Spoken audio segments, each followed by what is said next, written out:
kaixo, arratsaldeon, eta eskerrik asko, etortzeagatik, ezbaikaria mintegi honen bigarren saiora, eguraldi eder honekin, gutxienez momentu hauetan, porque ez da asmatzerik ontxe. Baina, bueno, bai, atzo eman genion azera, dakizuenez komunikazio erakusketari loturiko mintegi honi, San Telmo Museoarekin elkarlanen egiten duguna. Izan ere, eta ez naiz luzatuko erakusketaren izaera eta norabidea orain aztertzen, baina, laboaren lekeitioetatik abiatuz, laboaren lekeitioak tresna gisa hartuz, hainbat gai jorratzen dituen erakusketa proiektua da, ez? Esan nahi dut, erakusketa proiektua, erakusketa baino beste hainbat gai formato eta esperientzia proposatzen dituelako, ez? Besteak beste ja martxoan egin genuen hizketaldi handia, edo momentu honetan baita ere martxan jarri dugun ekimena zinema belarrietara izenekoa, eta non oinarritzen den lekeitio desberdinak zinema aretoan entzutea, ez? Egile ezberdinak onbidatuz interpretazio esparrua zabaltzera, ez? Orduan, ezbaikariaren lanildoa ere bada pixkat hori, atzo pixkat hitzaurrean aipatu nuen, planteatzen genuela nolabait komunikazio erakusketak dituen bi ildo lehen arteko batuketa, hau da, alde batetik hizkuntza eta bestetik gerra, ez? Nolabait lekeitioen oinarrian ere aurkitzen ditugun bi elementuak, ez? Dakizuen ez, alde batetik lekeitioek garamatzate, ez? Laboaren maitasuna lekeitioko euskalkiari, eta bestetik, hori, ez? Nolabaiteko estenatoki tragiko hori, ez? Non laboak berak Gernikako bombardaketa ikusi zueneko lekua, ez? Eta, nolabaiteko gerraren drama hori lekeitio askotan dagoen zera da, ez? Orduan pixkat, ezbaikariak bai, hizkuntza eta gerraren arteko lanketa horiek planteatzen ditu, baina ez termino historikoetan bakarrik. Baita ere, nolabait ulertuz espazio kritikoak sortzeko edozein ahaleginek ulertu behar dula hizkuntza zelai gudu bezala baita ere, ez? Tentsionatu behar ditula hor dauden ideiak, hor dauden kontzeptuak, eta hor ematen diren estereotipoak, ez? Eta, horretarako, atzo Iñaki Segurola eduki genuen hemen, Beñat Muguruzarekin elkarrizketan, eta hainbat gauza hitz egin ziren, hizkuntzaren inguruan, euskararen inguruan, eta jakintza arlo ezberdinen inguruan, ez? Bai fisika, bai filologia, bai poetika, eta bar, ez? Gaur ere izango dugu pixkat hortatik, ez? Nolabait jakintza arlo ezberdinak gurutzatzetik, ez? Eta, horretarako, nahi benetan ilusio berezi egiten dit, Marta Bokos García aurkeztea.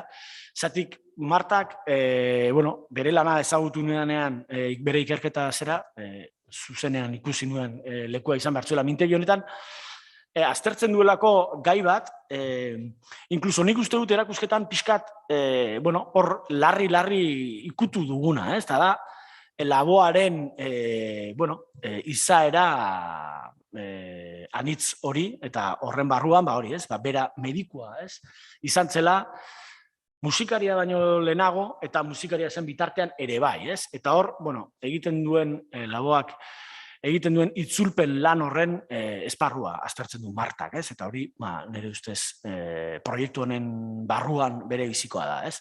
De hecho, ni ere, ja komentario bat egiteatik, nire amak beti komentatzen zian, laboa Azpeitin, ni Azpeitiara naiz, Azpeitin famatua zela, mediku bezala kantaria baino, ez? Da, orduan, garai hartan pixkat, medikuak uste batean mintzat, jende askoaren begietan, oso dotore jantzita joan behartuten ez da, laboa ematen duenez, jute zala pixkat, bere estilo desenfrenatu horretan, emakume asko esate zutela, baina hori ze mediko klase da hori, ez? Ze txaketa horrekin, eta bueno, garaiko kontuak eta anekdotak, baina, bueno, Martari utziko diot hitza, eskerrak eman ondoren, eta, bueno, ni beti izaten dut kurrikulunak letzen desastre ba naizela, baina, bueno, Marta Bokos, hori, aipatu psikologian lizentziatua dela, eta gradu bat egin duela hizkuntza musikala eta lenguaiaren pedagogian, musikenen, horrek ere ustez ematen dio lotura zuzena, komunikazio paradigma horri, Eta, bueno, besteak beste, 2010an jaso zuen Mikel Laboak katedrak antolatutako konkursoan sari bat, Eta, orain, bueno, Jesus Guridi konservatogian irakasle da, Mila esker, Marta. Osondo, mila esker zuri. Oier, eta, bueno, Santano Museoari ere eskerrik asko, nire lana aurkezteko aukera emateagatik. Egia da, lan hau mantziatela sari hau 2010an. Orduan, ni banezkan ideia batzuk bosgarren lekeitioaren inguruan, aurretik, baina aprobetxatu nola pixka eta aitzaki bezala edo aukera hori lekiaketarena egiteko nire hausnarketa horien pixkat sakontzea, Orduan, egin nun lan idatzizko bat. Zaukerazion egiteko bideoren bat, edo Mikel Laboaren bertsio bat, kanturen bat, edo, eta nik egin entsaio moduko bat, edo ikerketa txiki bat. Eta bizan zen ere, nik egin dako lana 2010an. Eta orduan, badakigu Mikel Laboa juten zala, gerra garaian jun izan zala Lekeitiora, eta gero ja urteetan jarraitu zuela Lekeitiora juten, egonaldiak egin zituela Lekeition, eta berak entzuten zituela arrantzaleak, hau askotan igual entzun dezute, berak juten zala portura eta barku batetik bestera, oihukatzen ziren edo komunikatzen ziren arrantzalen hotxak askotan entzuten zituela, eta horiek gelditzen zirela bere memorian gelditu zirela, eta oso berarentzako inspirazio iturri batzuk izan zirela. Eta, de hecho, hortikan zetorrela lan honen izena, Lekeitioak. Eta nik nintzen, nahi nun pixkat sakondu Lekeitio horren inguruan, eta gerturatu nintzen Lekeitioko portura 2010an. Pixkat informazio bila, edo entzuteko pixkat arrantzale horien hotxak, edo Lekeitioko hizkera berezi hori edo kontua da garai honetan ezin direla arrantzale asko ikusi portuan, ez da Eleno bezala, eta orduan ez nun aukera hori egoki entzuteko Mikel Laboak entzuten zituen arrantzalen hots horiek Baina bai egia da, portuan nengoela ikusi nuela, ez dakit ezagutzen dezute Garraitz Irla edo San Nikolas Irla, eta egia da berezia iruditu zitzaidan, badazka itsaslabar batzukola eta nahiko eskua ere zina izaten da, eta dago lehenda edo. 16. mendean, etortzen zirela baleontziak eta arrantzaleak, eta batzuta zaikatela izurrituak daudelak. Eta horren geltzen zirela kuarentena pasatzea. Ez zieten Lekeitiora etortzen uzten, eta hor geltzen ziren kuarentena pasarte, isolatuaren kontu hori. Eta orduan nik ikusita, geltu nintzen behiratzen, eta konturatu nintzen, marea jeitsita, ateratzen naizela bidetxo bat, Berez eskuare zinatzen irla hori, bapatean, oinez joan zitezkela ondartzatik, beraino oinez. Orduan oso irudi polita iruditu zitzaidan, baina Lekeitio honen inguruan komunikazioaren metafora moduko bat iruditu zitzaidan, Nola komunikatuta, egon daiteke lan irla hau, bidetxoaren bitartez, eta nola inkomunikatuta dago marea gora dagoenean, Orduan, gelditu nintzen hor pixka eta ornasten, bueltak ematen, eta aprobetxatu nuen grabaketa bat egiteko. Berez hau bideoa da, baina ezin dugu jarri, eta inun grabaketa bat marea gora. Berez bidetxoa zegoen, eta grabatu nuen marea bidetxoa tapatu arte. Da, metafora moduan. Eta orduan, Pixkat irudia da, Mikel Laboaren zat hain ze garrantzitsua izan da Lekeitio, bai horien inguruan. Eta hori batez ere bera entzun zuela eta gelditzen dela soinu artxibo baten moduan, bai? Gu beti gauzak entzuten ari gara eta hor gelditzen zaigu. Da soinu artxibo edo istorio, guk esaten dugu musikoterapian erabiltzen da, istorio sonoro bat dakagula bakoitzak, ez, gure barruan. Eta gero, urtetan, jakingo ez dute Mikel Laboa medikoa izan zala, eta orduan, oihu horiek entzuten zituenak berak barkuetan, batetik bestera, arrantzaleak oihukatzen, gero beste oihu mota batzuk entzun zituen, edo beste hots batzuk entzun zituen bere mediku lanean, ez? Bere kontsultan, bera lan egin zuen komunikazio arazoak zituzten aurrekin, eta orduan, ez da, eskuntz, ez duten hitza erabiltzen, orduan bai soinuak, fonemak, fonetikak, garraziak, bai, eta horrek egiten zuena zen sortu bere kontsultan paisai bat berezia, ez, sonoridade berezi bat. Eta gero ere, konparatzeko modun, isolamendu hori, ez, nola batzutan haur hauek daudela pixkat isolatuak bere munduan, autismoa dakaten haur hauek, pixkat isolatuak egongo lirateke arrantzale hauek bezala Irlanaz.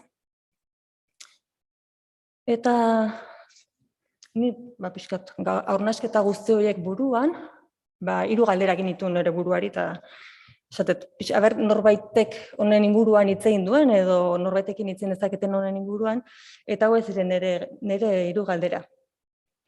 Arrantzaleen oihuak bezala, aurren garrazi oihu eta hots horiek Mikel Laboaren lan artistikoan inspirazio iturri izan dira. Eta mediku lanean komunikazio arazoak zituzten aurrekin lan egiterakoan, pertsonen arteko komunikazioaren arazoak kezkatu zuen. Eta azkenik, komunikazio bosgarren Lekeitio hau izango dan, komunikazioaren zailtasunen inguruko erreflexioaren erantzun bat ote den. Gaur nik usteo nire buruan nerekin. Eta horren hasi nintzen informazioa abiltzen. Irakurtzen, egunkariak irakurtzen, eta elkarrizketak egiten, norbaitek honen inguruan hitzen, oierrek esan duen bezala, ez da gai bat asko, jende asko ez duna hitz egin, ez duna hausnartu. Horren hasi nintzen pixkata, lehenengo elkarrizketa inion Iñaki Salvadorreri. Iñaki Salvador da berekin urtetan egondan pianista, eta hori da lehenengo goza galdetu niona. Berak ikusten zuen lotura hori, berak ikusten duen bera mediku lana horrek, aurrekin egondako soinu berezi horiek, gero bere Lekeitioetan edo bere obran eragina ote zuten. Eta Iñaki Salvadorrek ez zuen nola lotura zuzenik ikusi. Bera ez dela inoiz planteatu olako ideiarik, eta berak esan zuen zehatzago edo argiago hitz egiten zuela Mikel Laboak arrantzalen inguruan. Berak Mikel Laboak esaten zuela, nik bera Lekeition entzundako soinu hori eta arrantzaleen hots horiek eta garrasi horiek, komunikatzeko modu horiek, bai izan direla niretzat adierazgarriak. Nire obran eta gainera horregatik deitu zion, ez, Lekeitio. Baina aurrena ez zula hain garbi edo igual modu inkoizente batean, nola, baina ez zula oso garbi ikusten. Eta esautzen dugun bosgarren Lekeitioa estrenatu zen 1977 urtean Bilbon, eta oso berritzailea izan zen. Zan kontzertu bat sketch modukoa zen, eta bai edukiangatik eta estetikangatik oso berritzailea izan zen garaian. Eta, ikusi zuten bideo batzu daude, eta bera saltzen da eszenatokian 2 mikrofono daude, alboetara, aldendutak, eta dago argi txuri bat mikrofono bakoitzean. Eta orduan, Mikel Laboa juten da mugitzen batetik bestera. Mikrofono batean dagona izango da aurkezle moduko bat sas ingles batean hitz egiten, aurkezten duena gero hurrengo pertsonaiak, abestuko duten pertsonaiak, ez?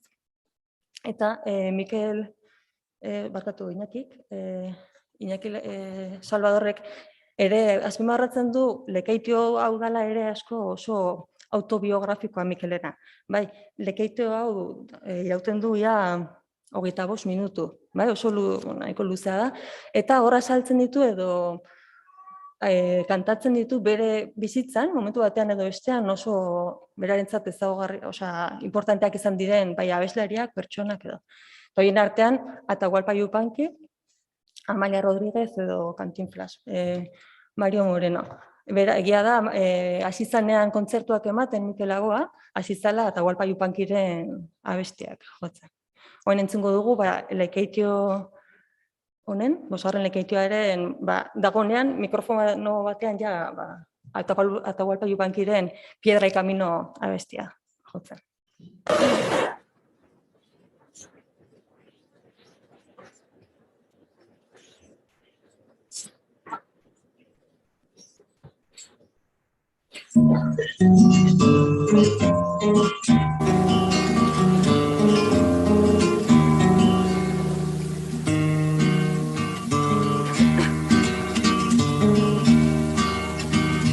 Del cerro vengo bajando, camino y piedra, traigo enredada en el alma vida, una tristeza.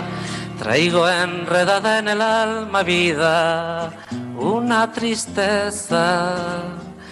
Me acusas de no quererte, no digas eso. Tal vez no comprendas nunca vida, porque me alejo.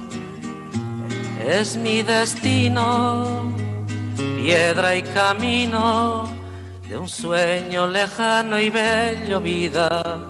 Soy peregrino de un sueño lejano y bello vida. Soy peregrino.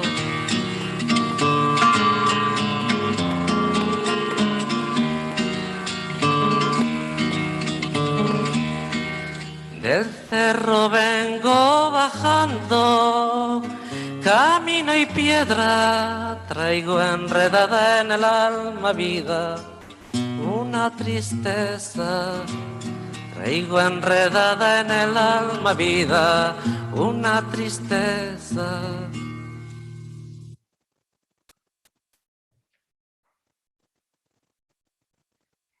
Eta Lekeitioetan musika oso garrantzitsua zen eta sonoridadea, soinuak ere.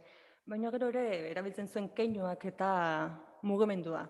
Eta horreri laguntzen ziona hizkuntz desberdinei, berak ere garrantzia asko ematen zion. Gustatzen zitzaion hizkuntz desberdinak, baina batez ere hizkuntz bakoitzaren sonoridadea. Hemen euskalkiak dazago, ez da berdina hemen euskera edo Lekeitiokoa ja berezia dira bakoitza, baina bai ere inglesa edo bai ere mexikanoz, ez? Bere hizkuntz bakoitzaren sonoridadea, ezen beste igual esan nahia, ez? Baizik eta nola sonatzen duen hizkuntz horrek. Eta adibide bezala dakagu Mexikoz, nola esan dugun Cantinflas zala bere inspirazio bat, entzungo dugu orain mexicanos. Bueno, mexicanos. Y ve así, ¿no? Que dicen, bueno, los presocráticos, ¿de dónde son? ¿A dónde vienen, no? Es Anaxímenes, Anaximandro, que le dice a Anaxímenes, le dice, ¿cómo estás, Anaximandro? Y le dice, muy bien, ¿y vos? Y así empieza un poco como la dialéctica, ¿no? De vos y de quién y tal, ¿no? Y es la filosofía. ¿Cómo me dices? Bueno, ese es Arquímedes, ese es el del principio, no importa, ese es el del agua que metes, ¿no? Como que metes un objeto en el agua y el agua sube y el objeto baja, ¿no? Pero ese es el del principio. Estos no son como más anteriores. Mira, mi Rafaela, ya tantas preguntitas, pero tú me las subes para allá, ¿no? Y tan prontito le darás pecho, ¿no? Le darás pechito, estás bastante pechugón. Bueno, no te me achicopales y te dedico como una canción.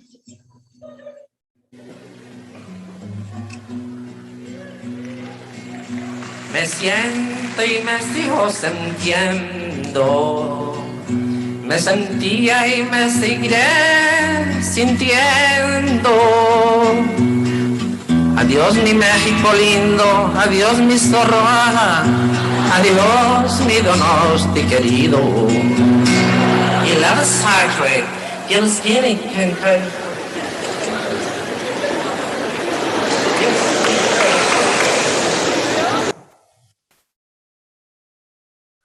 Bueno, ba, ikusten dugunez, eski Mikel hau izango zela pertsona oso kuriosoa, ez? Gustatzen zaiola ezagutzea, bai, hizkuntza desberdinak eta ez bakarrik musika, nik uste sonoridadeare kontu hori, bai musika aldetik, hizkuntzen aldetik eta baina ere arte desberdinak, nik uste irekia zeola ezagutzeko dena. Eta ezagutu zituen, influentzia desberdinak eduki zituen, vanguardia aldetik eta artista desberdinak ez bakarrik musikalki, ez da musikaria naiz eta entzungo ditut musikari desberdinak, gare desberdinetakoak, bera ere harremana eta interesatu zen artista plastiko, dantzariak edo desberdinekin, eta horien artean Zumetarekin harremana handia eduki zuen, eta, bueno, dakigun bezala, Zumeta izan zen bere disken azalen egilea. Bai. Eta, bueno, hau, gero dago beste edizio bat, aurrerago, dago beste portada bat, baina da zirakoa lekeitiona, Zumetak egindakoa. Eta esaten dugun demora ezin zein dan, bestearen inspirazioa, da pixkan ere lana ere, zer da inspirazioa nondikan edaten dugunez, Zumetarentzat musika, lauaren musika, ez da, edo bere obra da, bere inspirazioa gero azal hauek edo obra hauek egiteko. Eta geroz beste adibide bezala iruditzen zait, pixkat kuriosoa ezagutu nola garai horretan, da Jose Luis Zumeta, guntzala Arrasateko psikiatrikora, nola da? Aitamen, de Dios, ez dakit hemen San Juan de Dios, hospitalera, barkatu bai. Eta antzeon barnekoak, zeudenak, idazten zuten poemak eta testuak Globo Rojo aldizkarian, ezakit ezagutzen dezuten, eta hor, bueno, ezakit garai hortakoa zen, eta hor beraiek aldizkari horietan idazten zituzten beren poemak, eta, bueno, adierazteko modu bat ere zen beraientzat. Orduan Zumeta juntzan area, eta hauen poemak eta testuak hartu zituen, eta sortu zuen Oi bihotz obra hau ezakit ezagutzen dezuten, oso interesgarria da, hori, inspiraziturri bezala hartzen du psikiatrikoko pertsonen poemak eta testuak bere zeakiteko, bere obra artistikoa egiteko edo kuadroak egiteko. Hemen dakagu adibide bat, poema bat adibidez, Uluka ari da ontza, haundia txikia ez dakit. Ez da lehioan kokatu, hori badakit. Hori da poema bat, ez liburu horretan dagona, eta bera hartzen zituen nolakoak, eta horren biak zeuden, beti zeuden erkal truk bat, ez arteen artean. Bai, igual musika, plastika, poesia, gero bere hartzerekin taula ikusten dugu beste lekeitioetan, eta baino.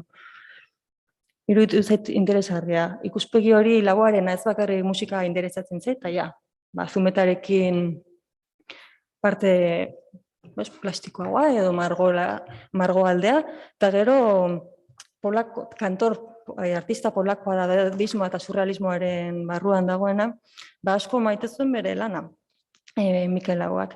Eta honek, hitzei esanahia kentzen ziren, bai? Esan duguna leheno, hitzaren soinuari esanahia atera nahi zion. Hori kuriosio, Mikeli interesatzen zitzaion lan hau. Eta Mikelek esaten zuen askotan, ez dela hitza behar, komunikatzeko. Edo zer keinu edo irrintzi batekin ere esaten zuen komunikatu daitekela. Eta hau da, bere zita bat. Hizkuntza konbentzionaletik aparte badago komunikatzeko beste bide bat. Edo beste zerbaitekin gauza asko komunikatu daitezke. Edo irrintzi batekin adibidez. Bai? Eta orduan, pixkat honekin lotuta, ikusiko dugu orain bideo bat, esaten dugunari, ez da hain garrantzitsua esan nahia, baizik eta igual nola komunikatu ezakegun ulertu gabe hitzaren esan nahia, baizik eta sonoridadearen gatik, espresioaren gatik, edo, esateko moduaren gatik. Orduan ikusiko dugun bideoa orain da, bera medikoa izan da, egin zuenean diagnostiko moduko bat, baina praktika garaian, ez da aurra hauekin lanean zegoenean. zan beste paziente bat, baina praktika zegoenean egin behar zuen diagnostiko edo elkarrizketa bat eduki paziente batekin. Ikusiko dugu.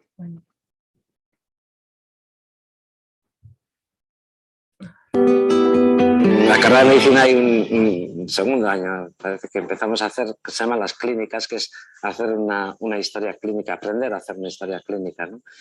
Y entonces no éramos muchos alumnos, pero venía un profesor y éramos 6 alumnos o 8 alrededor de él y traían un enfermo del hospital, normalmente un enfermo que y nos trajeron un chico joven allá, se sentó pues, en círculo y se sentó con nosotros y entonces el profesor recién llegado de Granada, no conocía nada prácticamente del País Vasco ni nada, conocía nada.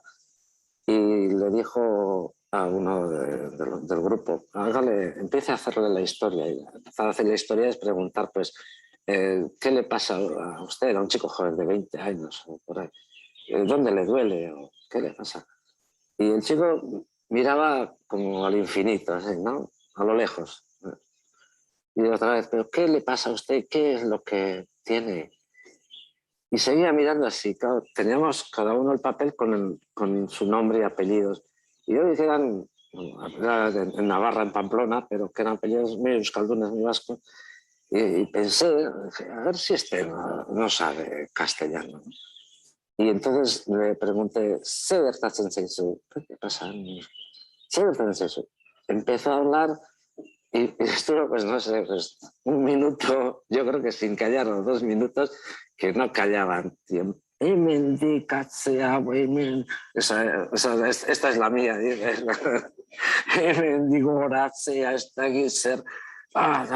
Y el de Granada, el profesor, nos miraba y ¿qué hablan ustedes? Y, no, es que este chico no sabe castellano. Y estaba, sí. Pues bueno, pues nada, hágale usted la historia clínica y estaba otro compañero mío que también sabía que era Araquistain y bueno, haga entre los dos y hicimos la historia, más o menos, ya le preguntamos qué tenía y tal. Y después había otros grupos como nosotros, pues 3 o 4, íbamos donde el gran jefe, digamos, el jefe de las clínicas, que era Ortiz de Landazuri, en una sala más grande y cada uno presentaba su caso clínico, la enfermedad.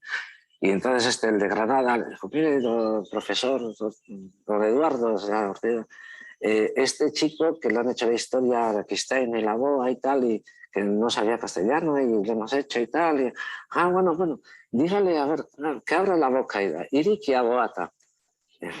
Ichi aboata. Y decía, bueno, pues suena a japonés. Suena a japonés.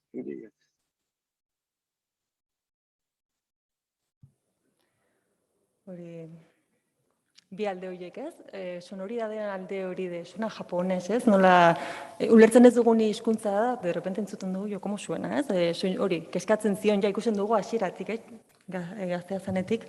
Eta gero, ikomunikazioaren kontu hori ja hemen, ez aurra hauekin hizkuntza zekaten aurrak, baizik eta gure hizkuntza itzaiten ez duen pertsona batekin, nola suertatzen da ikomunikazio hori, ez? Eta komunikazioaren inguruan hitziterakoan eta bere buruare hitziterakoan esaten zuen etzakala espresatzeko edo gaitasun askorik. Naiz eta gero eszenatokian ematen zuen solturakin, baina gero esaten zuen pixkat kostatzen zitzaiola eta hartzen zuen Isadora Dunkaren hitzak, ez? Berak esaten zuen, si supiese hablar, bien, no tendría razones para bailar. Mikel Laboak esaten zuen, si supiese hablar bien, no tendría razones para cantar. Bai, berak ikusten zuen ere beraletik bazeola komunikatzeko edo zailtasun batzuk ere. Eta esan dugun bezala, hori, bera musika aldetik, arte desberdinetatik edaten zuen. Eta Roy Hart, Roy Hart Hegoafrikarraren antzerkia maite zuen asko erabiltzen hotsarekin lantzen zuen, eta nahi zuen pertsonaren barrenetara heldu. Eta honen irakaslea izan zen Adolf Wolfson, eta bera medikua zen ere. Eta bera gontzan gerratean soldaduekin, eta bera aukizuen garai horretan aukera soldaduen oihuak eta garrasi horiek ere entzuteko. Hauen obra asko interesatu zitzaion Laboari. Eta bera, ezagutu zuen, Laboak jartze ezagutu zuen Bilbora etorri zanean, eta bera hasi izan ja lantzen ahotsarekin eta esperimentatzen soinuak eta ahotsa modu intuitibo batean. Gernikarekin hasi izan pixkat, oihuak eta konturatu zen, olako autoreak ezagututa, bera modu intuitibo batean egiten zuena, beste batzuk ere egiten ari zirela, ez? Eta beste autore batzuk ere berarentzat eragina izan zutenak, John Cage, asko gustatu zitzaion eta bere obra, inspirazio iturri bat izan zen berarentzat ere, eta Seigarren lekeitua bere omenez dago eginda, eta Camarón de la Isla urte berean hildakoak, orduan Seigarren lekeitua berari deketota daude. Orduan ikusten dugu, John Cageetik, de repente Camarón de la Isla bere oso irekia zen eta irekita zen dena bai entzutera eta ezagutzera. Txikitatik entzuten zuen musika klasikoa, eta orduan Bach asko maite zuen, Bosgarren lekeituan ere entzun dezakegu, eta Penderecki, Schoenberg eta Messiaen, artista guzti hauek ja gero vanguardiagoak ere ezagutu zituen. Gero entzuten dugunean Hiroshima, Penderekkirena ere burura ekartzen dugu pixkat ere Gernikarena, pixkat soinu horiek eta. Baina esan dugu bezala nire jarraitzen duen, ondoago artista bezala bere eraginak eta bere inspirazio iturria dazka artearen aldetik. Baina pertsona zerbait sortzen dugunean, artista batek zerbait sortzen dugunean, bere inspirazio iturria dazka artearen aldetik, baina pertsona da ere, eta pertsonak da sortzen duena. Orduan bere bizitza pertsonalean edo bera bizitzen duenak gero eragina izango du bere sormenean. Orduan jarraitzen nuen ideia horiekin, eta jarraitu nuen informazio bila, Iñaki Salvadorri elkarrizketa egin eta gero jo nintzen Eresbilera Errenteria, dela musikaren euskal artxiboa, eta hon bildu nuen Mikel Laboaren horrarte, 2010 arte, bere bizitzaren inguruan zeuden argitarapenak, egunkarikoak, berriak, erreportaiak eta. Eta batez ere bi izan ziren niretzat gai honen inguruan hitz egin zutenak.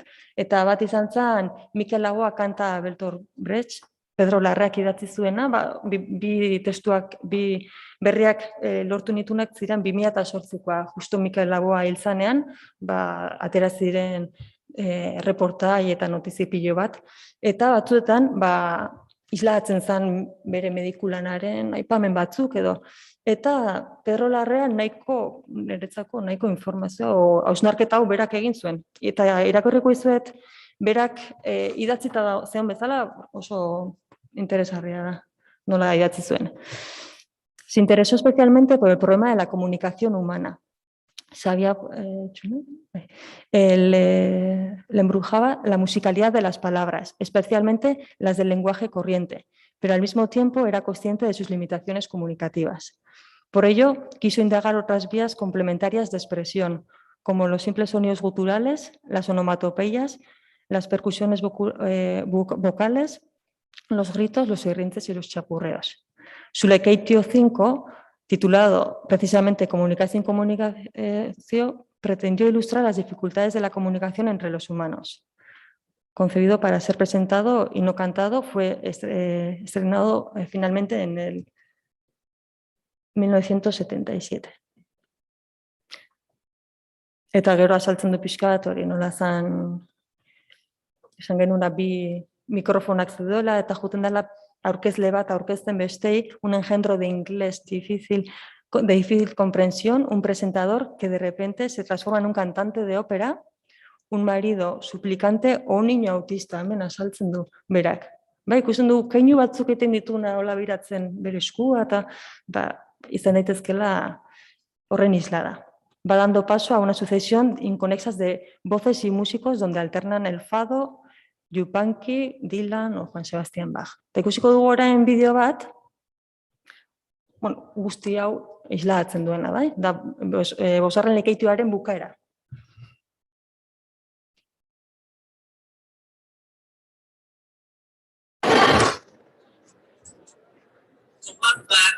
influence and trouble see. Choose Korean to have created stronger. Hotskish to brain the character. And influence arbitrarily themselves control. The entry. It is overloving each of provinces and B. A tourism show, but the currency cheese may have shower the soul. She went to me Frankfurt. Now I have breaking the soft to build, to be, to go. Turn off growing. Should the create maybe the sun of Babylon should the grow. Habians me? Ha! Did you? To be do be the sovereign throne. You did really keep on snitch up and cheesy. Cheese and blood. Habari. Habaro. Do the it doesn't summer to go and to go to stage on zebra. Ha! Listen, my darling Chelsea. Ah, cha.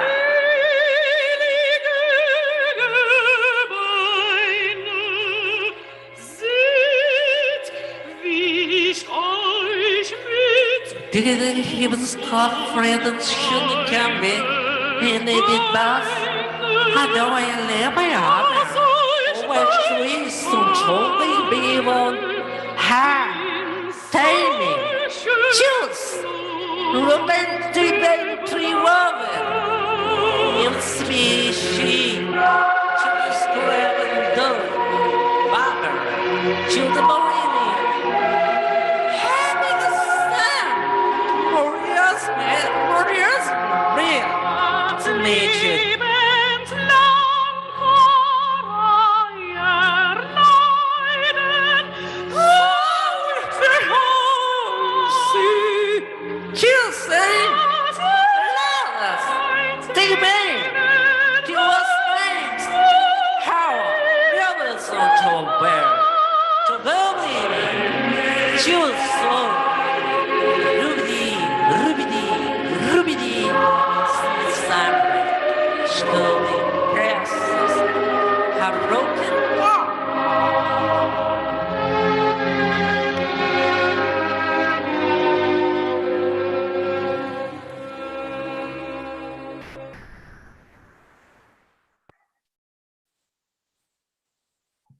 Eta, bueno, bibliografia edo guztiaren bilketa horretan, beste artikulu oso interesgarri bat izan zen, Diario Basko nere urte berdinean, Michel Esquiziak egindako lau pertsonei, Mikel Laboarentzat oso garrantzitsuak ziren lau pertsonen ikuspila edo 4 visiones de Laboa. Eta horiek ziren, Iñaki Salvador, pianista, berarekin lan egindakoa, Angel Irizar, Buenavista tabernaren tabernaria askotan juten zana, Koldobika Jauregi eskultorea, eta Iñaki Bidegain mediku psikiatra, askatzen neurologo bezala zegoena. Eta egia esan niretzat, bai Pedro Larrearena, baina batez ere Iñaki Bidegainen hitzak berri horretan izan ziren, buskat 3 galdera horiei erantzun eman ziatenak, ez? Bilatzen ari nintzen erantzuna galdera horiei, eta berak esandakoa, buskat nire hausnarketa hitza jarri ziela. Eta hau zen berak idatzi zuena. Mozten da pixkat? Irakurriko izuet, bai? Egunkarian jartzen zuena. El Laboa médico fue como el Laboa persona, cariñoso, humilde y discreto. Recuerdo que le interesó muchísimo un caso que llegó a nuestras consultas. Había una niña gitana con síndrome de Down que vivía en Irún con su familia. Le hicieron una filmación un día que vino a la playa de la Concha a jugar y se movía allí entre la gente, jugando con las personas, pero a su vez ausente. Laboa pidió autorización y usó esa imagen en uno de sus espectáculos sobre comunicación e incomunicación, porque le parecía que la actitud de esa pequeña reflejaba bien lo que él quería contar, los problemas en torno a la comunicación que él vivió tantas veces en su consulta aparecían con frecuencia en su creación artística. Ni gaina ez duen ezagutzen bideo hau, gero saiatu ginean lortzen ere, baina ez nuen ikusi. Baina, bueno, behintzat bai horre ere ikusten da, soinuaz aparte, bere kezka hori komunikazioarena ere erabili izan zuela bere lanean, laneko haur baten irudiak. Orduan da beste pista bat eragina izan zuela bere lanean. Orduan, ez naiz gehiegi luzatuko, baina ni jo nintzen Aspazera, bera lana egiten zuen lekura, bera Aspazen daude garun paralisia dauden pertsonak, eta bera antzegoen diagnostikoa eta egiten, eta gerturatu zen bere gana, 3 galdera hauek planteatzen. Berak esaten zuen, hori ikusita bere egunkarian ikusitako bere ideia horiek ikusita. Eta, bueno, irakurriko izuet nahiko zabala izan zen, eta agia zen ez diren 3 galdera bakarrik, idatziz izan ziren, eta nahiko erantzun zuela nahiko sakon. Orduan, ingo detena da pixkat irakurri, berak erantzun ziena. Berarentzat inkomunikazioaren arazoa kezka bat zen Mikel Lauarentzat, eta esan zuen, si la incomunicación era un tema que le preocupaba a Mikel, y creo que esta preocupación tiene que ver con su tarea como médico. Creo que le preocupaba no entenderse con las personas que le visitaban. Le preocupaba no entenderse con las personas con graves trastornos de comunicación que él veía, las personas con cuadros de autismo y con trastornos generalizados del desarrollo, personas con un retraso muy grave o con una disociación con menor desarrollo del lenguaje o comunicativo. Creo que este mundo le fascinaba a Mikel y trataba de encontrar pequeñas soluciones en este mundo sin límites. Mikel sacaba el tema de su preocupación de esa idea del espectáculo de comunicación en comunicación. Ese espectáculo era su respuesta artística a su fascinación por la incomunicación, no a su fascinación por la comunicación. Es una respuesta sin dejar de ser un espectáculo. Muestra tintes de comedia sin dejar de explicitar la tragedia comunicativa. La vertiente natural de las dificultades comunicativas de una niña con retraso mental hace más llevadero el trastorno comunicativo que se expone en el escenario. La naturalidad con que la niña trata de comunicar, de mirar, de ver, se va imponiendo desde las imágenes videograbadas que nos muestran una actitud comunicativa insistente. Eta Mikel Lauak berdina egiten zuela, zan jolas bat, Mikel Lauak aurkezten zuen bitartean bere ahotsa, bere doinua eta dena, aurra atzean zegoen bitartean. Eta berak ikusten zuen dialogo moduko bat bien artean. Zut ez naizela luzatuko gehiegi. Zeda, norbaitek interesatuta balin badago Iñaki Bidegainek aipatutakoarekin, baina hori batez ere bera izan zela oso pertsona bat niretzat interesgarria ezagutzeko Mikel Lauaren ikuspegi hori zabaltzeko, eta ninezkan ideia horiek pixkat konfirmatzeko. Eta besterik gabe bukatu esaten, pentsatzen dutela interesgarria dela pertsona edo artista baten obra ezagutzea, bai alde artistikoa eta pertsona bezala.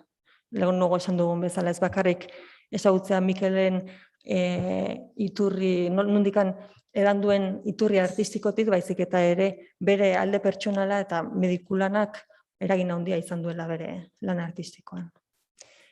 Eta besterik gabe, mila esker, etortzeagatik eta entzuteagatik, ezakit galderaren bat, nahi zuten edo, honen inguruan, nezbait pentsatu dute zuten honen inguruan edo...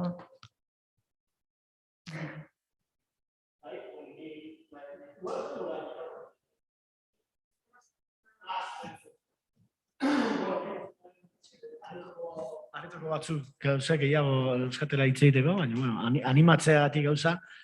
Eskerrik asko, Marta. Batetik esan bideo hori bila ibili garela eta ez dugula topatu, zoritxarrez, gaina Jose Angele gere lagundu ditortan, eta nik ikusi nuen, zuzenean, bideo hori, eta benetan unkigarria zen. Eta bestetik, aipatzea arren, hola, ez da egite, nire pixkat interpretazio bezala, baina adibidez jarri ezunean zati hori mexikarra, hizkuntza mexikarraren erabilpen hori, ez? Hor egiten duen jolas, igual, zuk fragmento pixka zabalagoa hartu ezkero baita ere, gogoratzen dut, azkenean egiten duen, nik ikusten dudan, o nik entzuten dudan elkarrizketa badela olako mexikar emakume bat dagoena etxe zain, edo txatxa bezala donostiar, familia baten, da orduan, bueno, berak nahi du Forroagara bere semea momentu atena estaten du zeizen jarriko dion, orduan, bai ikusten detela, ez bakarrik hizkuntzen zera, baina baita ere klase konflikto bat, edo azaleratzen duela, oso modu jokosoan, eta Cantinflas eta hori, baina baita ere, nahiko, kritika zorrotza bezala, aipatzearen xetasun bat, eta, animatzeagatik hemen konbertsazioa. Egia esan, lekaitio iruditzen zait oso kompleto, ez dakit nola esan, baina hainbeste arlo ikutzen ditu, musika aldetik, kritika aldetik, aurnazteko osnartzeko aldetik, komunikazioa dena. Iñaki Salvadorrek esatu duen bezala da, autobiografikoa, ez? Daude berarentzat oso garrantzitsuak diren arloak, isladatuak, lekeitio honetan. Obra batean. Ez dakit iruditzen zaizuen, ez bai.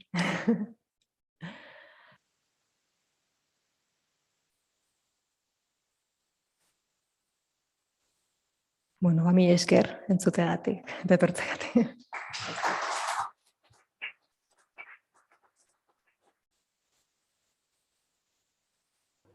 Arratsaldeon. Arratsaldeon, Elisabete, da eskerrik asko hemen, gurean egoteatik, hain urrutitik.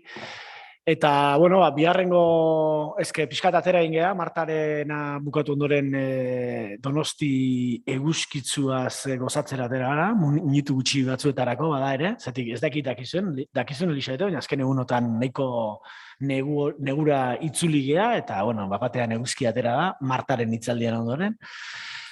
Orduan, pixkat,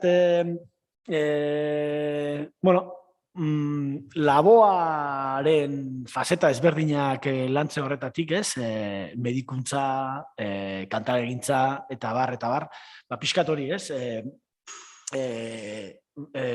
Elisabete Anzaren hitzaldiari lekua egingo diogu orain, eta, esan Elisabete, filosofian doktorea dela, eta baita ere literatura hispanikoan, eta filologia ingelesean. Eta, ikerketa ezberdinak egin dituela munduko hainbat lekutan, besteak beste oraintxe bertan Txiletik egiten dugu konexioa. Mintegi antolatzeakoan uste genuen honek, ematen ziola bere berezitasuna, bere interbentzioari, kontestu honetan, izan ere, nolabait artefaktu bezala lekeitua beraiek ere hori bai dira, nolabaiteko mundura begirada bat, eta munduko leku eta kultura ezberdinei baita ere, pixkat Martak aipatu duen kontu bat baita ere, munduko kantagintza ezberdinei, baina baita ere munduko hizkuntza ezberdinen sonoridadei. Eta baita hizkuntza beraren geruza ezberdinei, arrazionala, ez arrazionala, konstientea, inkonstientea, eta bar. Elisabete den kurrikuluna ez naiz hasiko aipatzen, baina, baita ere, nolabait, gaurko gonbidapenari lekua egiten zion lana aipatu beharrekoa, Pamielakin duela, pare bat urte, argitaratu zuen el mayo 68 vasco, lan ikaragarria, nolabaiteko lan historiko bat, non hainbat eta hainbat artefaktu artistiko eta kulturali kontestu bat ematen dion, eta interpretazio bat bultzatzen duen. Eta, pixkat horren arira Elisabete gonbidatzearen arrazoia, eta, berak planteatzen duen gaia ere, izenburua irakurri badezue, hori da, hain zuzen, erakusketa proiektu horretan, baita ere askotan ikutu dugun kontua, zentzua, soinua, eta bar, pixkat intersekzio hori, irrintziaren aipamenare hor dago, eta besterik gabe, Elisabete, zuri ematen dizutitza. Mila esker, ez dakit ondo entzuten didazuten, Baietz, espero dut, eskerrik asko, Oier Etxeberria, gonbite honengatik. Poza handia berriz ere lan hauek berriz hausnartu eta halako beste interpretazio batzuk zuekin konpartitzeko hastia bezala hartzen dut eta oso gustora egin dut hau.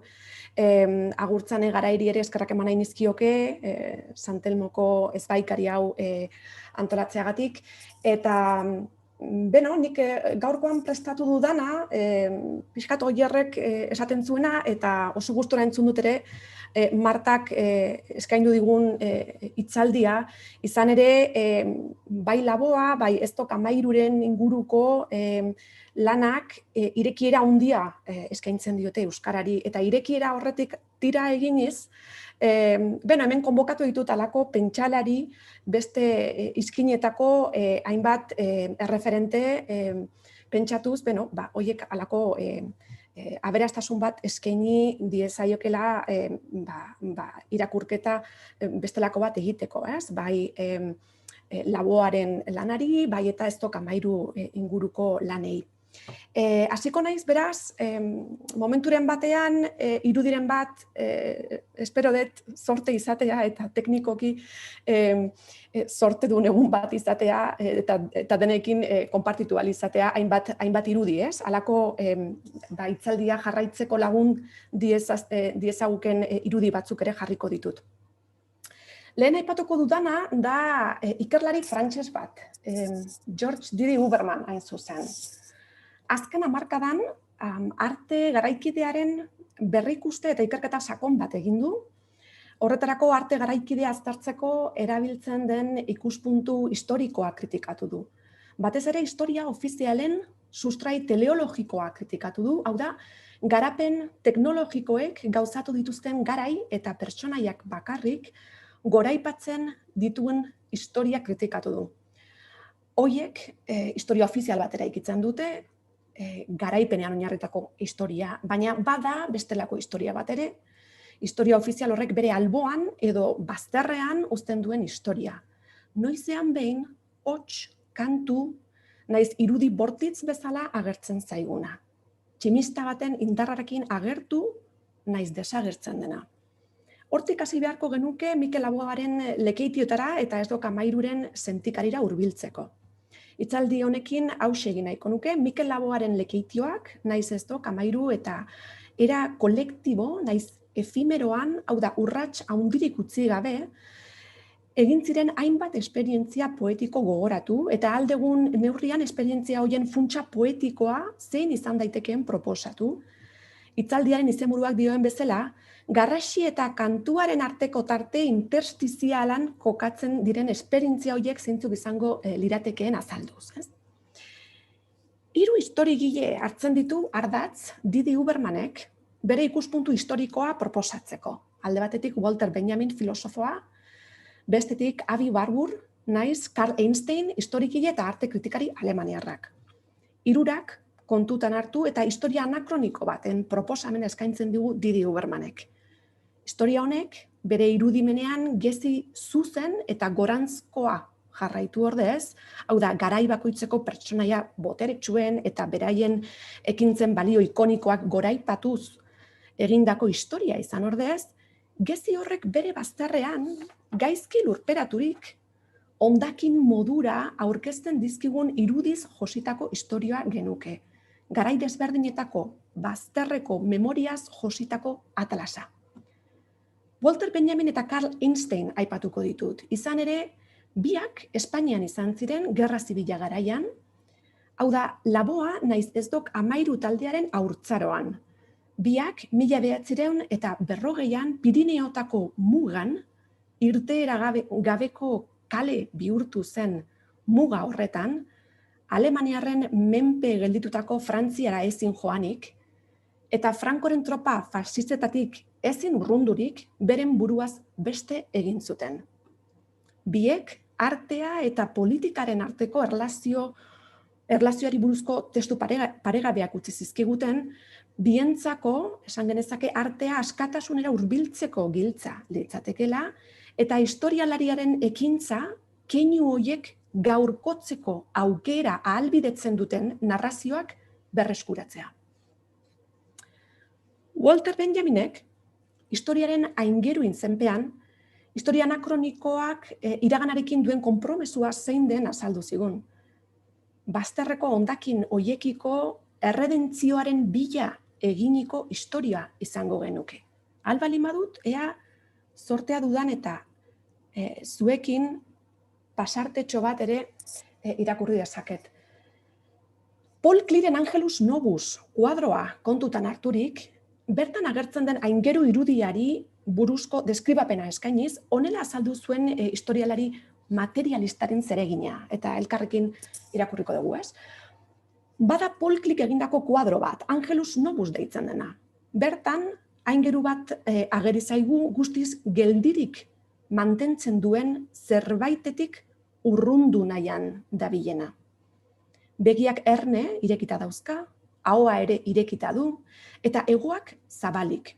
Horrela imaginatzen dut historiaren aingerua, dio Benjaminek. Aurpegia iraganari begira. Guk ekintza kate bat ikusten dugun horretan, berak katastrofe bakar bat ikusten du. Hondakinak gehitzen ari zaizkion katastrofea.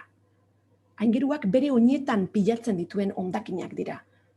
Aingeru honek galdetu nahiko luke, gelditu egin nahiko luke, pausatu bere zeregina, hilak iratzarri eta utzitakoa erreparatu.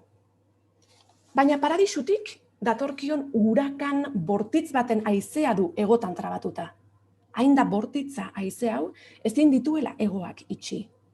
Urakan honek nahita nahiez gerora aurrera darama aingerua, bizkarra ematen dion gerora. Bere oinetan hondakinak pilatzen jarraitzen direlarik, zerurainokoa den meta bat eraikiz. Urakan honi guk aurrerapen edo garapena deitzen diogu. Hortxe beraz pasarte hau. Beste pasarte batzuk ere aipatu ditzakegu Benjaminek idatzitako historiari buruzko tesiak deitzen den testutik. Baina aipatuta izan den pasarte honek, hitzaldi honen sarreran azaldu dudan joera bat eskaintzen digu historiarekiko. Hau da, iragana eta orainaldiaren arteko konpromesua hain zuzen. Historiaren aingeruak begira da aurpegia, iraganari begira ditu, eta garapen edo aurrerapenen izenean egindako historia ofizialak bidean utzi dituen hondakinak erreparatu konpondu nahiko lituzke. Konpromesu etiko politiko hori du iraganarekin, baina aldi berean urakanak duen indarrak aurrerantz bultzatzen du. Historiaren irudi bortitz bat eskaintzen digu beraz Benjaminek, iraganak alboan hondakin modura utzi dituen pertsona, naiz ekintzak, ikusi arazten dizkigun tximista baten indar eta denbora duen irudia da, argi itsugarri baten indarra du, ikusarazi egiten digu guk iraganarekiko dugun konpromesu etikoa. Karl Einstein aipatuko dut orain. Benjaminek ez bezala Einsteinek Gerra Zibila Frantzian harrapatzen du eta Gerra Zibilan parte hartzeko beharra somatu bezain laster, Durrutiren zutabean parte hartzea erabakitzen du. Einsteinentzako artea borroka da. Eta bi gerra mundialen artean, garai hartan ez dio arteari beste irtenbiderik ikusten. Espainiako Gerra Zibilan parte hartu beharra sentitzen du, Alemania faxistari aurre egiteko aukera bakarra delako. Garai hartako hainbat artisten lanak, garaiak behar duen ekintzetatik urruntzeko joerak besterik ez direla pentsatzen du. Hala kritikatzen ditu adibidez Salvador Daliren lanak, naiz neurri batean, eta bestaldetik mirespen handia naiz eta izan, Joan Miró naiz Picassoren lanak ere. Didi Hubermanek horrela azaltzen digu, Einsteinek judu eta alemaniarrea den arte historialari batek Espainian egiten zuen borroka. Proselitismorik gabe, ezinera arte bilatu zuen metodoaren jarraitzailerik izan nahi gabe, Picassok errealitatea deskonposatzen jarraitu ahal izateko, hau da, bere Gernika pintatu ahal izateko. Karl Einsteinen keinuan, Ramboden keinua aurkitu dezakegu. Einsteinek berak Ramboden hainbat eskutitz itzuli zituen bere garaian, etzen Einsteinen keinua exotismo naiz abenturarekin erlazionatu dezakegun Rambo batena, baizik eta ala beharrezkoaren aurka borrokatu zuen Ramboden keinua. Ala beharrezkoaren aurka, konponezina dirudien horren aurka, Einsteinek aukera etiko-politiko bat egiten du. Idazkera utzi eta arte kritikari naiz artistek hainbat aldiz goraipatzen duten ekintzan sartzen da. Durrutiren zutabeko anarko-sindikalistekin. Eta bertan, naiz bertatik, goi-mailako ikerketa kolektibo bat eraiki nahi du.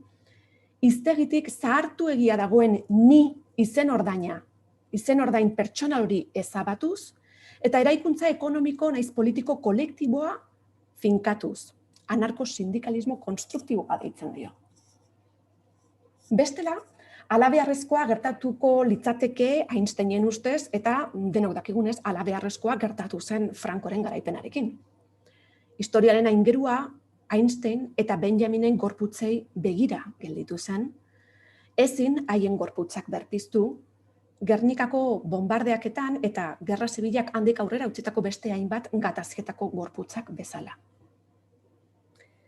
Gernikako merkatua bombardeatu zuten hegazkin alemaniarrak entzun zituen Mikel Laboak txikitan 2 urte zituelarik, Gernikaruntza abiatzen familiak, gardatan zuen etxe bat, Lekeitio eta Ispasterren artean kokatuta, hemendik datorkio Lekeitioei beren izena dakigunez. Jakina denez, berak aipatzen duelako, eta Marisol Bastidak besteak beste kontatu duelako Mikel Laboaren memoriatan, ez? Bertan ahaztu ezinezko esperientziak bizi zituen. Alde batetik, hegazkin alemaniarren bombardeaketaren zoritxarreko zarata eta beldurra, Gerra Zibilaren kolperik latzena, baina bestetik, etxe hartan eta bizilagunen gandik, eta Martak esan duen bezala, ez? Hainbat herritarrengatik jasotako laguntza eta elkartasuna, eta baita haien doinu eta soinuak ere. Esperientzia honen aztarnak entzun beharko genituzke, Lekeitiotan, modu latente batean, bai 1937an bizitakoak, baina baita gerora ere Gadartara bueltatzean entzundako herritarren doinu eta kantuak. Garrasiak kantu bihurtzen dituzten baserritaren elkartasuna genuke, Lekeitioen funtsezko aztarna. Einsteinek, naiz eta bere beste testuinguru bati buruz aritu, partikularki Aragoiko frenteari buruz hain zuzen, nekazarien elkartasuna goraipatzen du ere bere idatzietan. Nekazal kapitalismoari aurre eginik eraikitzen den nekazari anarkisten elkartasuna. Zera dio, anarkista hauek maiz gutxietxiak izan direnak oso eraikitzaile azkarrak suertatu ziren. Ez dut honekin Euskal eta Aragoiko nekazarien esperientziak konparatu nahi, bai aldiz, erlazio bat eraiki honako ideiekin. Gerraren esperientziarekin, hau da, heriotza gertu izanaren esperientziarekin, eta elkartasunak bideratzen duen grina konstruktiboarekin edo eraikitzailearekin.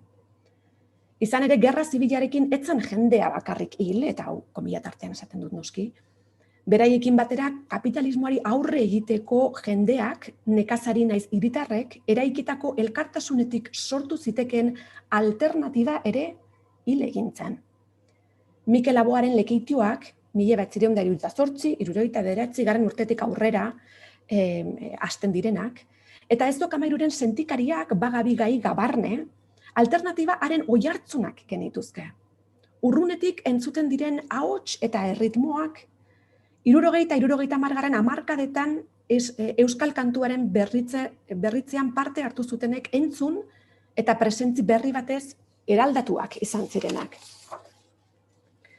Baina horre iritsi baino lehen, 60 hamarkadarako euskal kantua eta musika eraberritzeko garrantzitsua izan zen beste referente bat aipatu nahiko nuke, Martak ere aipatu du, bat edo bi esan aipatu beharko nituzke, Violeta Parra eta Atahualpa Yupanqui. Gogoratzen dugu Atahualpa Yupanquik, Ez Amairurekin ateratako argazkia, biak ezinbestekoak genituzke Laboak eta Ez Amairuk egiten duten euskal kantu herrikoiaren berritzea pentsatzeko. Violeta Parrak huraxe egin zuen Txilen, herri luze honen kantu herrikoiekin, 1950 hamarkadan. Ahots leunetik urrun, kantu gordinarekin espresatu zituen herri apalaren garrasiak. Atahualpak ere belarri naiz ahots zorrotz eta zuhur batekin azaldu zizkigun Argentina handiko egoera latzak. Bioletak bezala kantu egin zuen garrasiarekin parekatuko genituzkeen pampa zabaleko bizitasun ezegonkorrak. Violeta Parra eta Atahualpa Yupanquiren kantuak izango dira laboak kantatuko dituen lehen abestiak, 1955-tik 60-ra. Euskal kanta herrikoiak abesten hasi baino lehen. Marisol Bastidak laboaren memoriatan bereziki bat gogoratzen du, huraxe ekarri nahiko nuke orain ere gogora, Pampino gogoratzen du bere memoriatan. Eta honela dio kantak.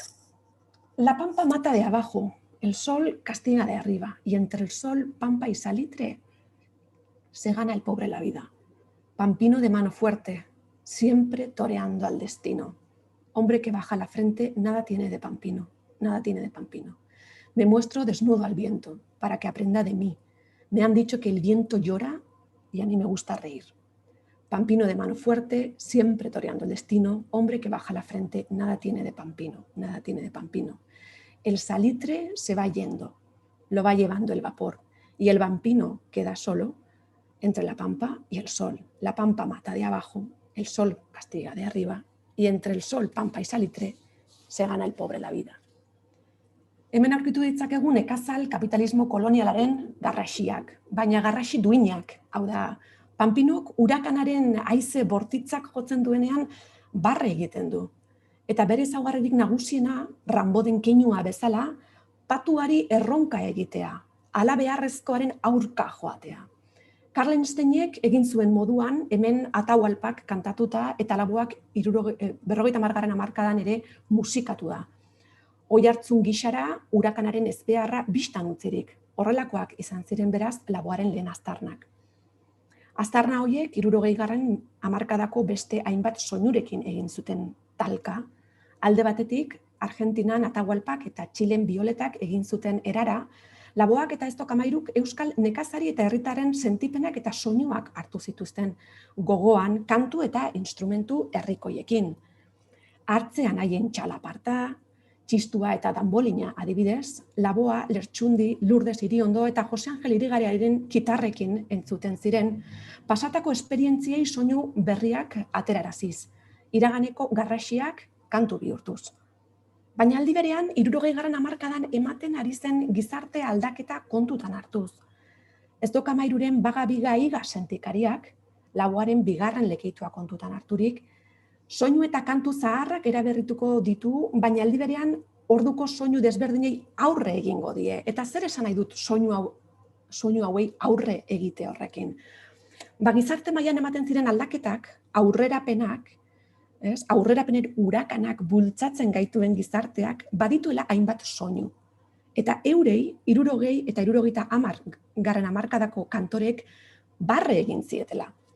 Aipagarria genuke adibide gisa, gaur egunerako laboaren marka bat bilakatu dena, fonetika ingelesari egiten dion parodia, eta aipatua den, Martak dagoeneko aipatu eta ikusarazi digun 1977ko 5. lekeituan, inkomunikazioa deitzen denean hain zuzen, ahaztu ezina bertan azaltzen diren My Darlingak eta Beatlesen Yesterday kantuaren ez bertsioa, halako ingeles ez ingeles batean, hau da atzerriko hizkuntz berriaren inposaketari barre egiten dio.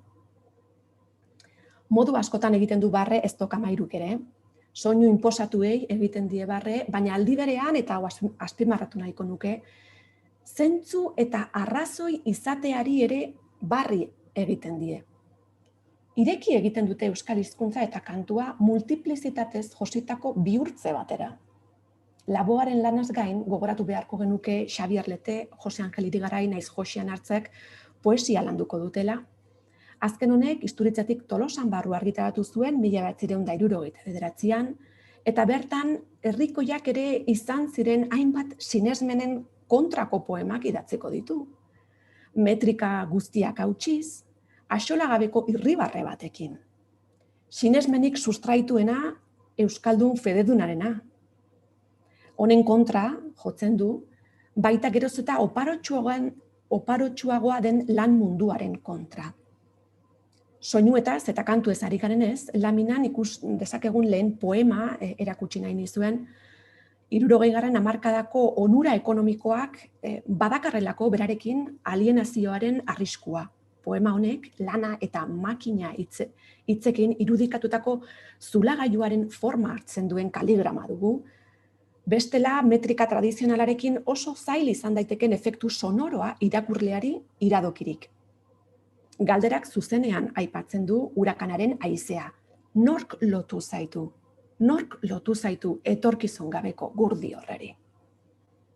Gizona makina eta garapenaren arteko loturan aurki dezakegu morrontza, gizon eta emakume garaikidearen morrontza berria. Hartzez gain, Benito Lertxundik gai honi buruz kantatuko du, eta Laboak berak, Jose Angel Irigaraik itzulitako Bertolt Brechten hainbat poema ere kantatuko ditu. Morrontza hauek irizpide. Horrela irakurri dezakegu Laboaren 3. lekitioa, dialektikaren laudorioa izenpean, 1971. Hartzera bueltatuz, soinu baino morrontzaren zaraten kontra elkartasuna eskaintzen digu poema liburu honek. Euskal kulturan askatasunerako bidea jorratu dutenen kolatx bat, gorriz batez ere markaturik. Hitzak ez ezik, LP txiki bat eskaintzen digu Hartzek hainbat poemen irakurketa performatikoak jasotzen dituena. Hitzetik haratago, beraz, logika guztiak apurtuz eta euskera bera grina poetiko zelikatuz, pasatako garrasiak kantu eginaz, horrela aritu zen Hartze eta aritu ziren Esdok 13koak. Pozez jaso genuen, 2007an liburu honen berra argitalpena, izan ere, garai hartako grina, esperimentala etzen segituan objektu bihurtu. Esdok 13ren sentikarien oso aztarna gutxi gelditu zaizkigu. Marisol Bastidak berak ere hortaz kexatzen da. Ez zirela garai hartan, 60 eta 70 hamarkadataz ari naiz batez ere, tajuzko grabaziorik egin. Izan ere, asmoa ez omen zen lan kolektibo hura sentikarian eta ez ikuskizunean oinarritzen zen elkartasuna objektu kultural batean bihurtzea. Baizik eta alderantziz. Batez ere, elkartzeko gune bat sortzea eta elkartzearekin batera, berriz jarriko dut argazki hau, sortzea. Eszenatokia berebil bat bihurtzen da, ikuslea ez da hieratiko geldituko beraz. Dantzan jarriko da, zirkulo batean jarriko da, entzun kantatu eta sortzeko gonbite bat baitzen. Elkarrekin sortzeko gunea. Elkartasun honek ez du zirkulua printzipio esentzialistekin isten. Ez eta euskara konsigna politiko naiz kultural batera lotzen. Hortxe kokatu beharko genituzke, bai Esdok 13ren sentikariak eta baita Laboaren lekitioak. Historia ofizialeko bazterretik garrasia kantu eraldatzeko gai ziren esperientziak genituzke eta kantu horiek logika hermetiko batetik askatzeko ere gai ziren esperientziak. Mayo del 68 Basko liburuan garai hartako kultura kolatx konzeptuarekin erlazionatu dut, izan ere kolatxa abanguardia historikoek egindako ariketa bat izango genuke, surrealistek egindakoa batez ere, irudi desberdinekin egindako konposizio bat. Jatorri desberdinetik eta bertatik ateratako irudiez konposatutako bigarren irudi bat. Garrantzia ez dago irudi bakoitzaren jatorrian, jatorriak individualki eten egiten dira kolatxean, irudi desberdinak elkartzean sortzen diren erlazio eta irakurketa anitzak nagusituz. Kolatxaren helburua irakurketa aniztasuna ahalbidetzea izango litzateke beraz. Lehen aipatutako lekeitioa, 5. hain zuzen komunikazioa deitzen dena, kolatxaren ariketarekin parekatu dezakegu, baina musikan eta kantuan ematen den kolatxa izango litzateke. Ia 25 minutuko kantuan horrela deitu badiezaiokegu. Laboak Beatlesen Yesterday kantua jotzen du, Bertiren La Donna e Mobile opera kantatzen du, Atahualpa Yupanquiren Piedra y Camino kantua, Cantinflasen eran improvisatzen duen monologo bat ere daukagu, telefonoz ari diren batzuk entzuten ditugu halako ezbaikari batekin, ez dugu elkarrizketaren edukia jasotzen, bai aldiz ez, bai bigarren pertsonaren elkarrizketa jaso gabe. Eta baita ere, ingelesa dirudien hizkuntza baten monologoa, ez? Lehen aurreratu dudan bezala. Lekeitio osoaren aria izango balitz bezala, kantu desberdinak josten dituena, ez? Ingeles halako erdibitu batean. Denak elkartzean ez dugu bakoitza bakarrik entzungo bagenu bezala ulertzen. Ulerketa bera eten egiten dela esan genezake, eta entzulea edukiak eta laboaren tonuaren artean dagoen ura entzuten hasten dela. Garrasia eta kantuaren tarte interstiziala izan ordez, edo hori izateaz gain, eta aipatuko dut berriz ere, Atahualpa Yupanquiren kantua, Martak egin duen bezala, ulermena eta kantu herrikoiaren artean dagoen zerbaitekin gelditzen gara. Parodiaz jositako zerbait dugu. Aldrebestuta dagoen mundu batean egongo bagina, kantuak irauten duen bitartean. Ingeles eta italiar hizkuntzak parodiazko keinuaz jantzita agertzen zaizkigu. Cantinflas eta Mexikoko erreferentziak parodia eta zentzu gutxiko monologoa uzten digute. Zentzugabea dugu, beraz, pieza guztien hildoa, eta tajuz ulertzen den pieza bakarra lekeitioaren erdi-erdian daukaguna, izango genuke Atahualpa Yupanquiren Piedra y Camino kantua, ez? Ez dut kantua irakurriko, hortxe duzue. Kantariak hemen urrunean duen tristura naiz amets bategatik ezin du orainean gelditu. Historiaren aingerua izango balitz, iraganaren urratsak berpiztu nahiko lituzkela dirudi, malenkolian murgilduta dagoen irudia dugu beraz, ibilera etengabean dabilena. Peregrino hitza dugu hemen, erromes hitza etzaio hurbiltzen, baduelako peregrinoak erlijiosoa izan edo izan ez daitekeen halako ibilbidea egitearen zentzua.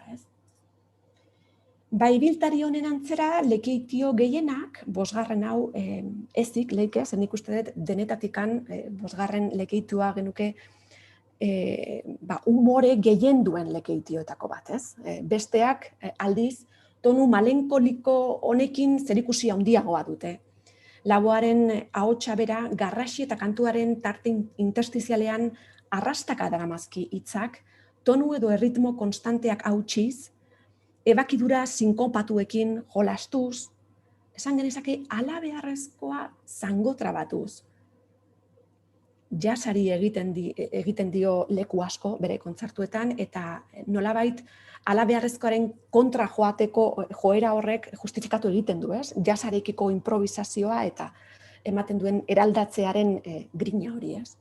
Uste dut keinu hau dugula gaurkotu beharra, ez? Laboak komunikaziorako hain zaila izan zen 80 eta 90 hamarkadan mantendu zuen zangotrabatzeko grina eta irekidura poetikoak egiten jarraitzeko joera.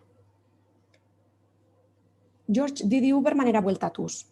Horrela, pentsatu dezakegu komunikazio-inkomunikazioaren keinua. Irekidurak gaurkotzeko beharra. Hala dio Didi Ubermanek, makina totalitarioa izendatu aldezakegu, baina ezin diogu honi segidan behin betiko garaipena eskaini. Inolako eztabaidarik gabe. Guztia besterik ez ikustea litzateke hau. Eta irekiduren, aukeren, dirdiren, hala erekoen espazioa, naiz eta modu interstizial, intermitente, nomada, nekez kokatzen den ura, ez ikustea litzateke. Beno bat, tarte interstizial hoietan kokatu ditzakegu esperientzia guzti hauek. Baina jakin behar dugu gaurko makina totalitarioak, hain dirdiratsuak izan ziren soinu herrikoiak bereganatzeko boterea ere baduela.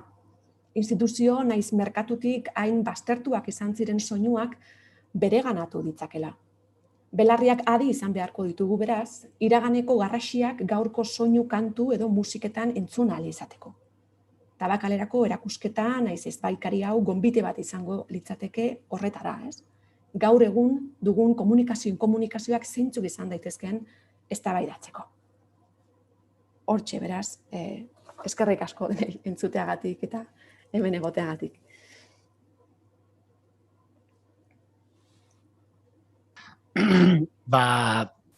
Bai, ez dakit publikotik galderarik egin nahi den, a ver, Jose Angel, por omisión, tokatzea izula esango nuke. Bai, bai, ni ere hori, gutxi izan dezaket, ezkerretatik haratago, eta batez ere zentzu horretan, iruditzen zaitelako, bueno, gure historia hurbilan, topatzen ditugula azkenean, Elisabetek esan duen bezala, herramienta batzuk nolabait, ez ulertzeko artea eta kulturaren praktika beti olako identifikazio askar batetik, baizik, nolabait arroztasuna, geure arrotz bihurtzea, ariketa osasungarri bihurtzen den neko momentu horiek, Eta ni uste dut hor pixkat, hor irekitzen dela, arteak edo artearen praktikak edo, bueno, zuk interstizioa izaera totalitario horretatik kanpora daramatzan leku baterako irekiera, Eta dala hori, azkenean nola egin, nola sentitu arrarotze prozesu horiek geurea direla, Geurea hain zuzen arrarotze edo estrañamiento, berretxen zer hartuta, prozesu horietan garatu dezakegula, Eta ez derri horrez olako beti bertan goxo egoera batetara eramaten gaituen identifikazio azkar batek, Uste dut askotan euskaldunon pekatua den gaitz bat, hain zuzen. Eta oso interesgarriak, baita ekarri dituzun egileak, Didi Uberman eta bar. Osea, que... Entzute da zu, Bai, zuri entzuten dizut oso ondo, eta pentsatzen, orain, bai, entzuten didazute orain? Kaixo.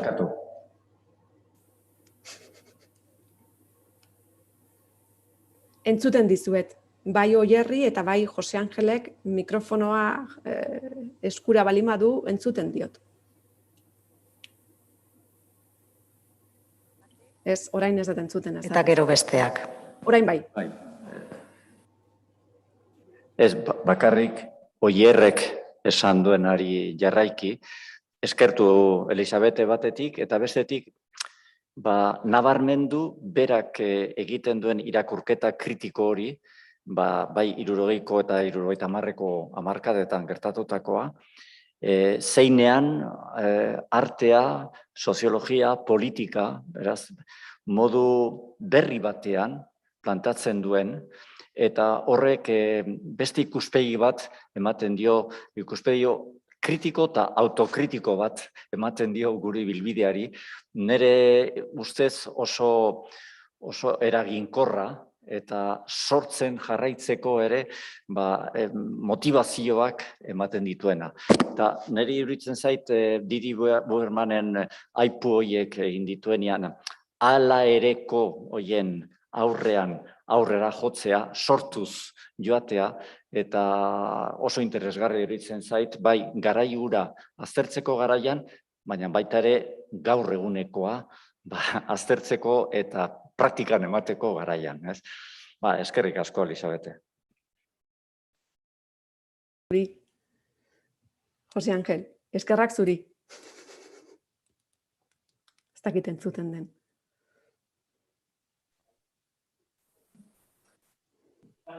Eskerrik asko guztioi eta hori gogoratu oraindik beste 2 egun gelditzen zaizkigula, bihar hemen bertan izango ditugu Hugo Sabino eta Germán Labrador.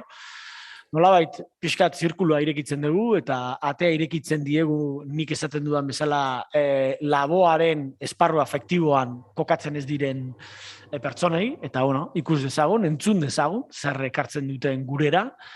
Eta larun batean aldiz Tabakalerara itzuliko gara eta han izango ditugu alde batetik Esther Leslie, teoria kritikoan aditua eta punk musikan bereziki aditua den pertsona bat, Olatzo Talora artista gaztea, bilbotarra, eta Jon Manzizidorren eskutik, hain zuzen, baita ere Elisabetek aipatu duen laboaren esparru edo unibertsu batetara jauzia, ez da dela jazzaren eta, bueno, bereziki Thelonious Monken garrantziaren jauzia modu praktiko batean, bukatzeko kontzertu izaera hartuko duen zera batetara.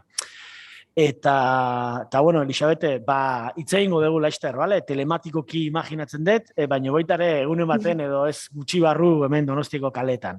Mila esker. Ea horrela gertatzen da, mila esker denoi. Oso ondo izan.